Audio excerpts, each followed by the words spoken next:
Hi everyone, I'm the Balaclava Corporate, and I'm here to monetize my mistakes by sharing my experiences, insights, and failures with you. I am currently a consultant at one of the Big Four accounting firms, and since I have an active business profile, I've made the decision to keep my identity private. But that will not stop me from having a chat with you. So I'm currently on leave, and I have rented a carriage that's been converted into a cottage where I'll be staying the next few nights. And I'm on this beautiful property, and I'm just gonna find random spots to sit around and have a chat with you. In today's episode specifically, I will be talking about the reality of consulting, okay? So from the very beginning of my graduate program to me getting promoted and the 3 projects I've been on in between, and the nature of those projects and just the nature of the work itself. Hopefully this will be helpful to some of you who may be considering getting into consulting. Maybe some university students out there, maybe some people looking at a career switch. But at the end of the day, these talks are important to have because it's not a talk that we can have with everyone. Just like me, there was no one in my family or my close friendship groups who had been in this position. So it's something you discover on your own. But hopefully the information I give you may help with any decision-making process or just a general curiosity that you may have. Okay? Okay, so not too far from my cabin, I found this seat. Yes, I already put my book there. Yes, I'm walking back to record. I'm taking a seat now. And let's just turn this around.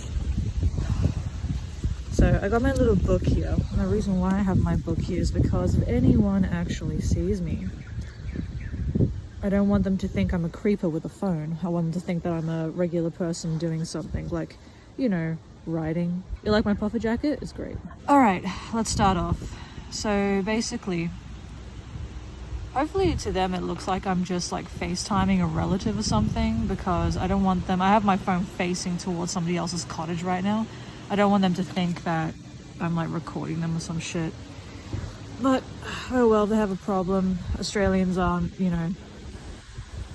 don't shy away from conflict, so if anyone wants to confront me, they can just do so. And I'll say, I'm FaceTiming a boyfriend. I don't have one yet. I'll let you know when I do. So, taking you back to the very beginning. It's July 2022. And this is day 1 and week 1 of my graduate program. Now, the first month, week to week, was back to back. I had a lot of stuff to do. Now, day 1, I was the first person in the graduate cohort in my city to turn up to the office 45 minutes early, because that's just how I roll. And had my suitcase with me. I took the suitcase up 9 floors. Why did I have my suitcase with me? Because our induction was going to be about 4 or 5 days in a different state. So I was going to be flown to a neighboring state, South Australia, for my induction, along with a bunch of other grads. And there's about 50 of us that ended up there that morning in the meeting room. And we were all going to be flown to different states for our induction for about 4 or 5 days. I specifically was going to be flown to South Australia along with some others. Others went to Sydney and Melbourne and whatnot. So there's about 50 of us in that meeting room, about 50 grads, and just a PowerPoint presentation giving us the 101, helping us set up our laptops and whatnot, just the usual. Now, usually you've heard of a buddy system when a person starts a new job, especially when it comes to corporate stuff and you have a graduate program, you're assigned a buddy. And the buddy's meant to get in contact with you before you start your graduate program. My buddy did not get in contact with me at all before the graduate program, so I just had to figure out shit myself based on the emails they gave me and from what I've heard from other people who work there.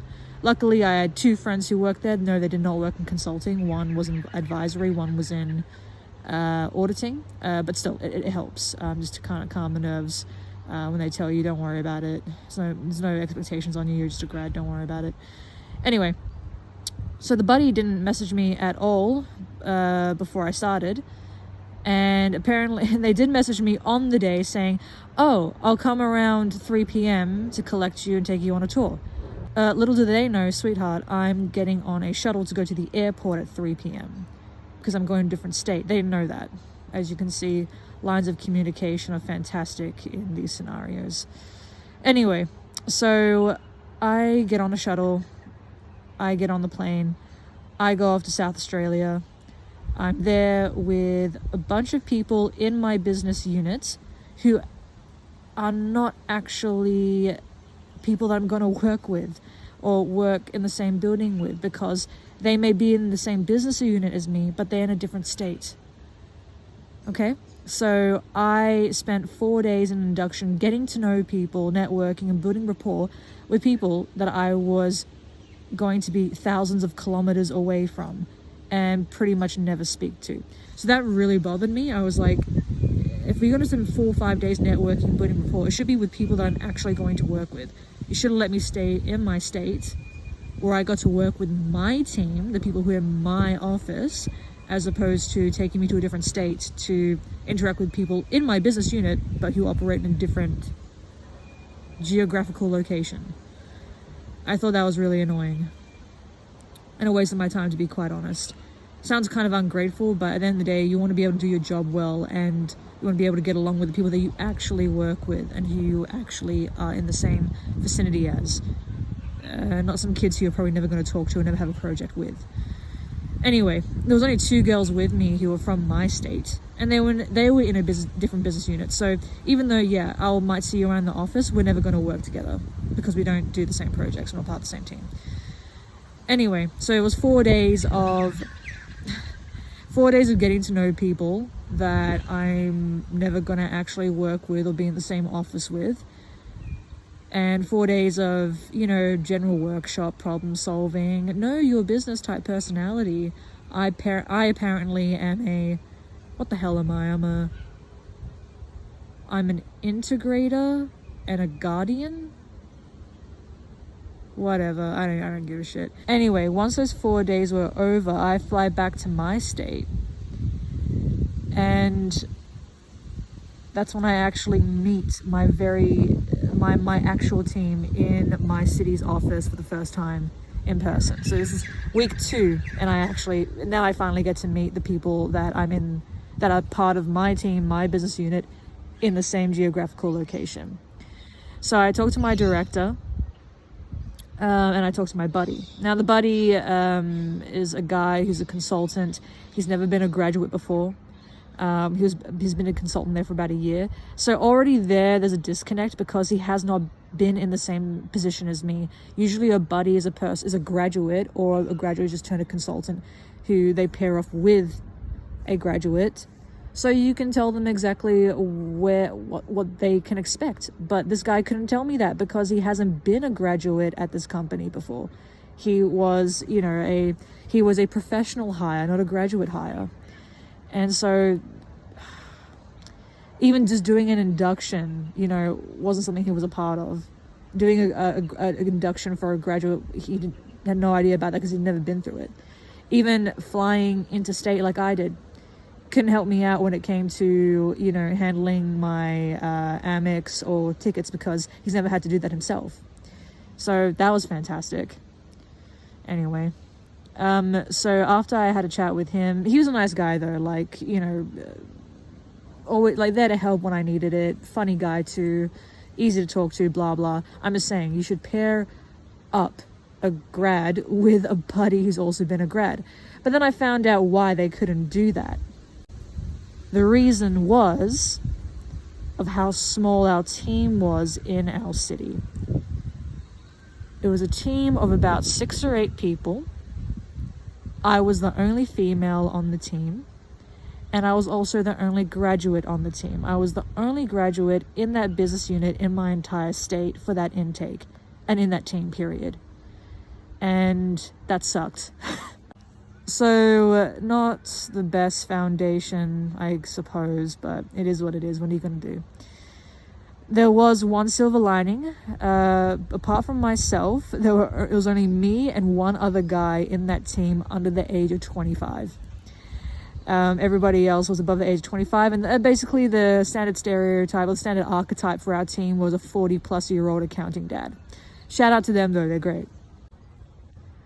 Anyway, the other guy that I met was a fellow analyst, and he'd been there for about a month. He was a grad age, and if anything, treated like a grad in a sense, because the reason why he didn't have to do the graduate program and instead he had an analyst role is because he had about 8 months industry experience after graduating. So he, instead of going the graduate program route like most people do in commerce or in business after finishing uni, he decided to get an industry job.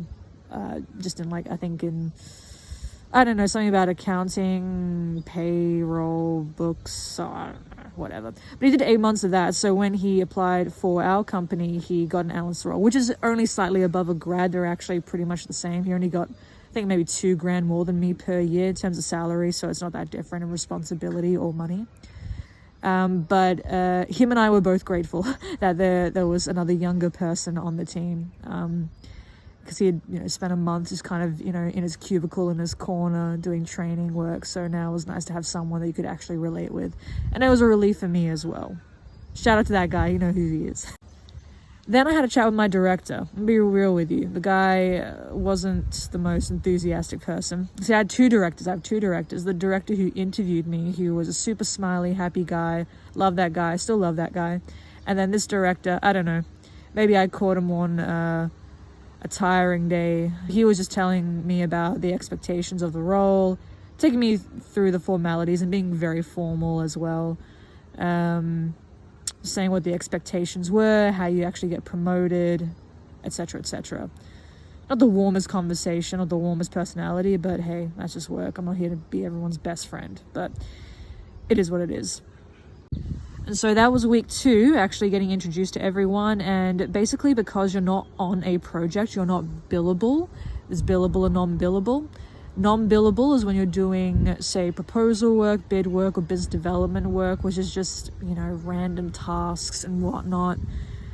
That isn't actually client work, so you're not getting billed for it. So you're not getting billable hours. It's not an actual project. Then there's billable, when you're actually on a project with a client doing billable hours. So the first month I was on a non-billable project. I was on non-billable tasks, which is just kind of like in terms of your payslip code, just general admin or general training. And so that week I was just meant to do training. Now the training was quite specific, and this is when I actually started to learn that this job wasn't what I thought it was. Remember, I have a finance degree, and this was a finance business unit, specifically called Finance and Performance. But thing is, these business units break down into even more like subdivision teams. And the one that I was a part of was actually a financial technology team, where they have software alliances, meaning there's financial/accounting software that you, as a consultant, must learn to use, so you can then build and implement such software for clients. So it's not actually functional finance that you're doing or applied finance that you're doing. What you actually have, and what I learned, was I didn't have a finance role. I had a technical role, but that it was just simply finance themed. So that was interesting to learn, but at the same time I wasn't mad, because FinTech is popular. It's, it's something that I was interested in, and, it's important.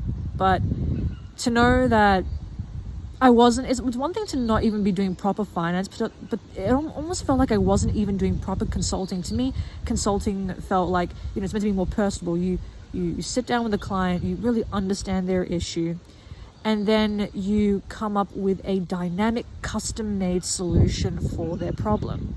But when you work with software alliances, it's you learn this particular software.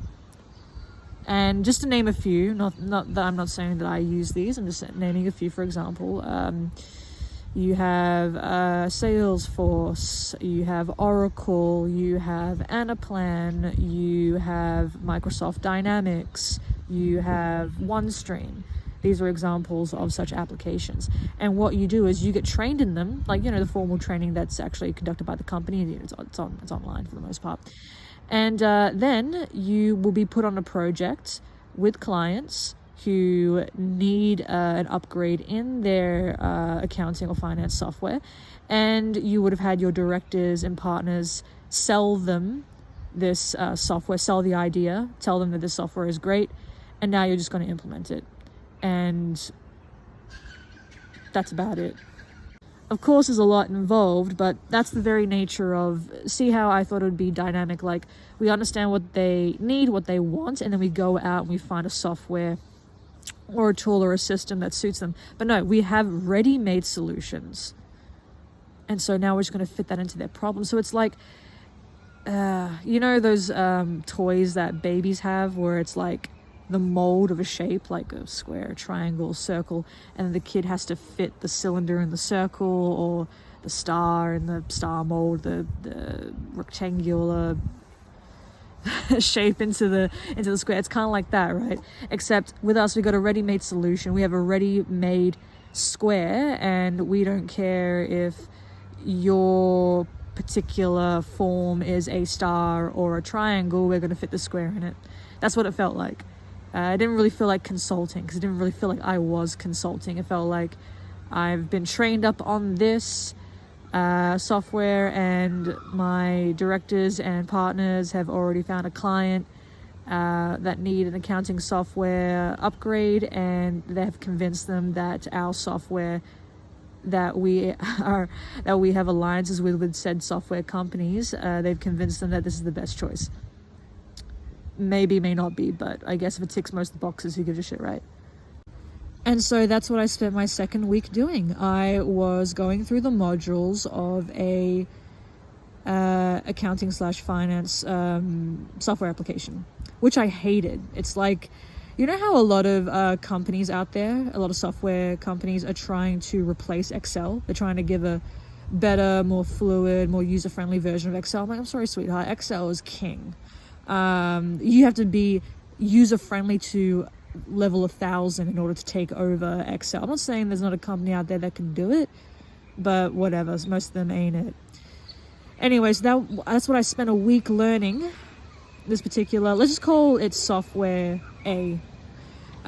So I was going through the module work for A. There's 3 modules. I only got maybe halfway through module 1, or maybe like 3/4 of the way through module 1 in week 1. Oh, sorry, in week 2, in 1 week, but in week 2. And then in week 3, I found out that I was going to have to do a model building competition versus other companies. So this is where you guys in your team, who are also somewhat well versed in this software, go to a building where a room is rented, and you pair up with teams from other companies, so mining companies, consulting companies, whatever it may be, who also use the software, because the software is used in, different areas. And then after that, you'll basically declare a winner of some sort.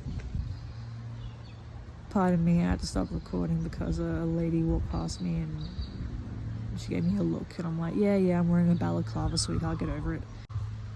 Anyway, as I was saying, what was I saying?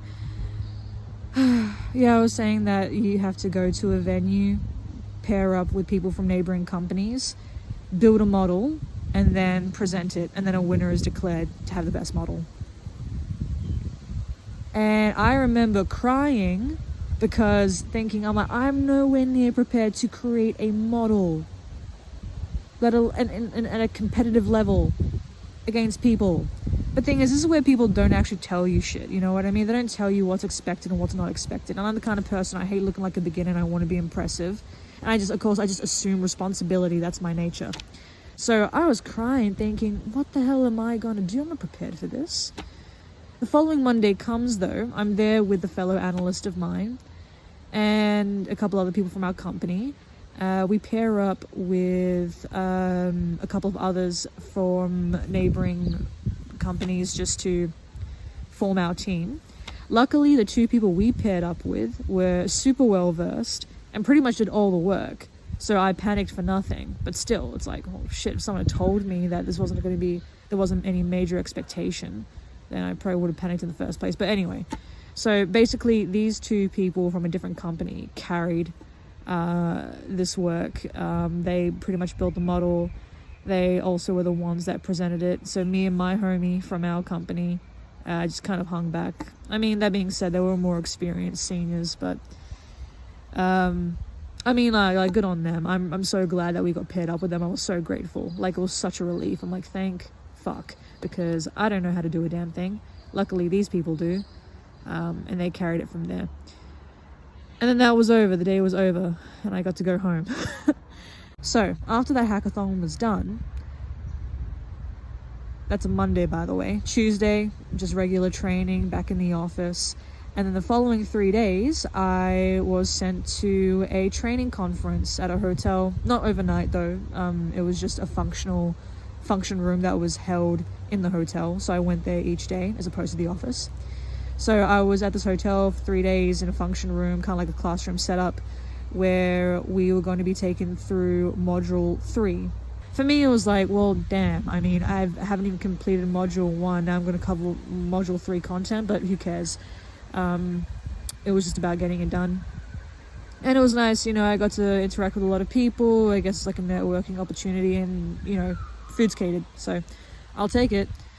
I barely paid attention, I'm not going to lie to you, because, I wasn't even up to speed for the most part on this software. I didn't like the software. I didn't care for it. I was dreading being put on a project with it. I didn't want to be part of it.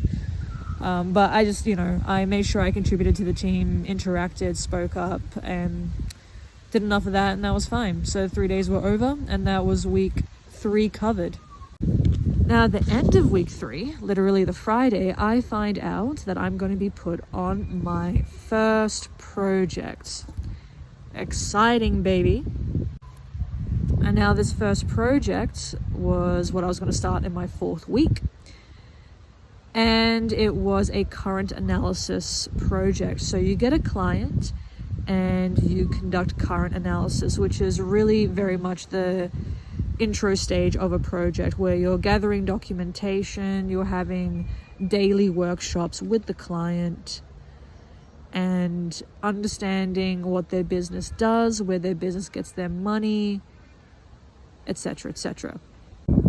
Now I'm going to tell you about my first project and what that was about.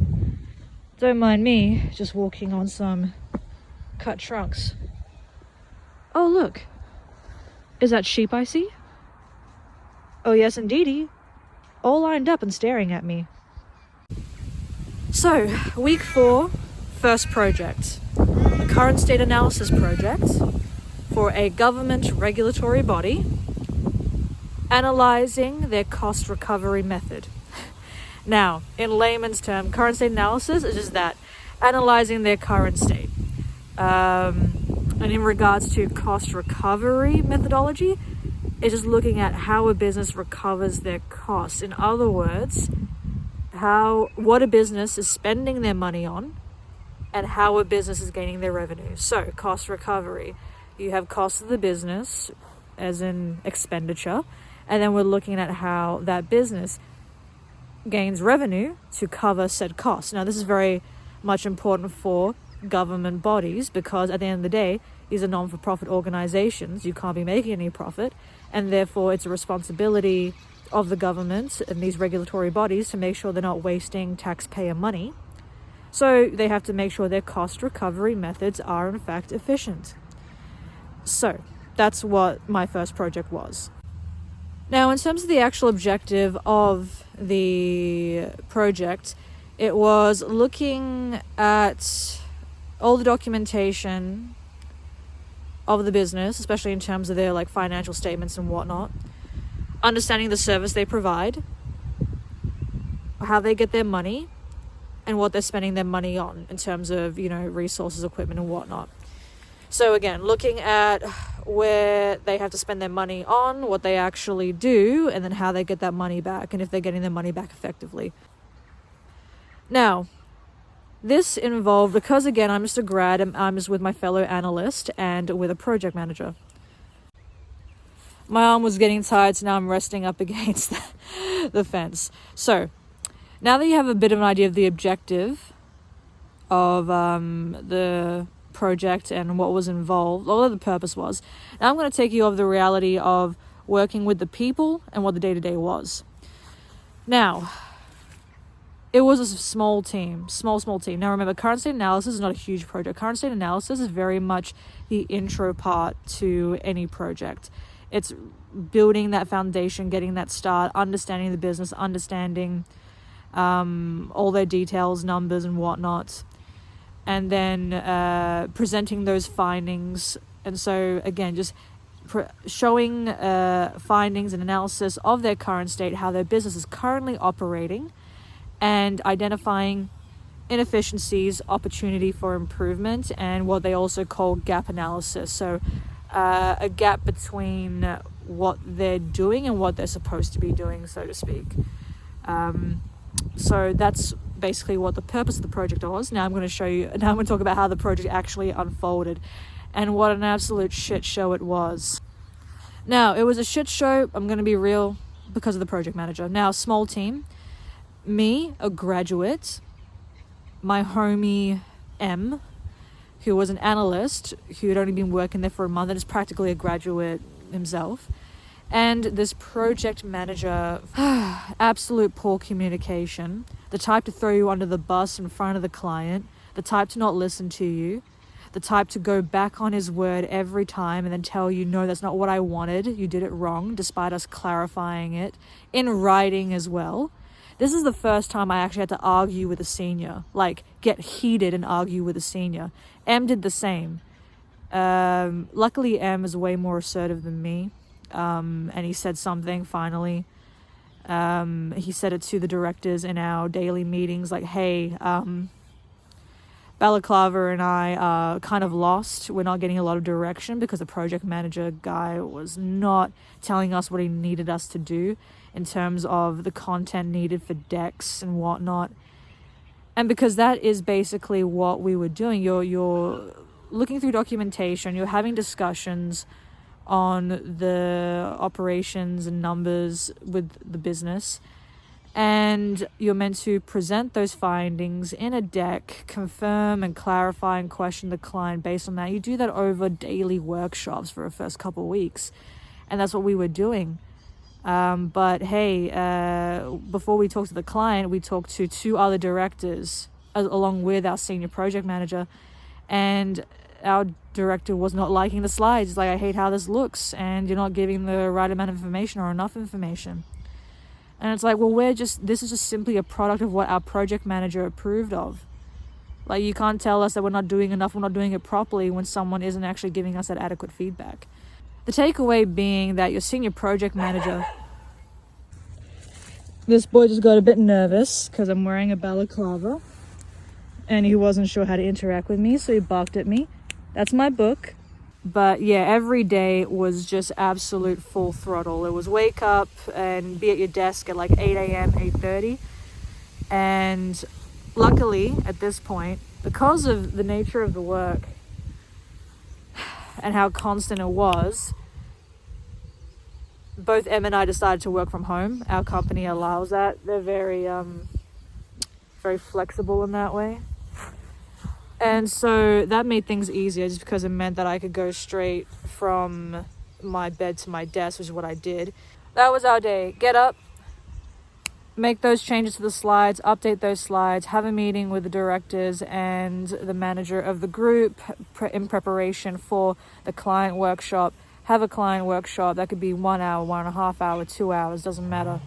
Then you have a meeting after that to consolidate the discussion, talk about what needs to be changed, what needs to be looked at, what documentation numbers need to be analyzed, what models need to be looked at, so we can present and extract, synthesize. See all these keywords I love using? Extract, synthesize, and put that shit in a goddamn deck. Only for your director to say, these numbers are wrong, only to find out that the actual client gave you a shitty model that doesn't make any sense, which is why you couldn't make any sense out of it. And then luckily Em and I were, in this together, side by side, supporting each other. And it was like basically us against the world, us against the finance team.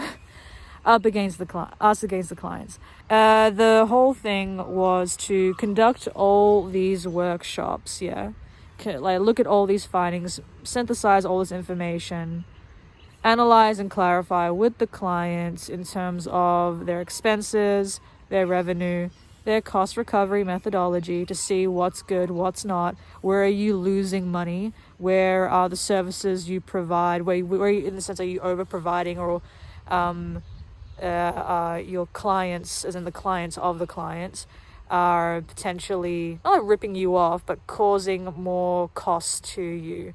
In the end, you just have to present a big old deck that's called current state analysis with all these findings. And then that's it.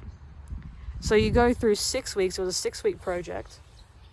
You go through 6 weeks of all that hoopla just to end up with a big deck that says, hey, here's your current state of your project. Here's what you guys do. Here's what you guys need to do more of. Here's what you're not doing. Here are some potential holes and inefficiencies in your current operations and what you can do instead. Without being too mean, because clients are sensitive and we don't want to insult them. And then finally I was off the project. So once that deck was pretty much done, I was off. Thank goodness. Boy's back. Boy's back.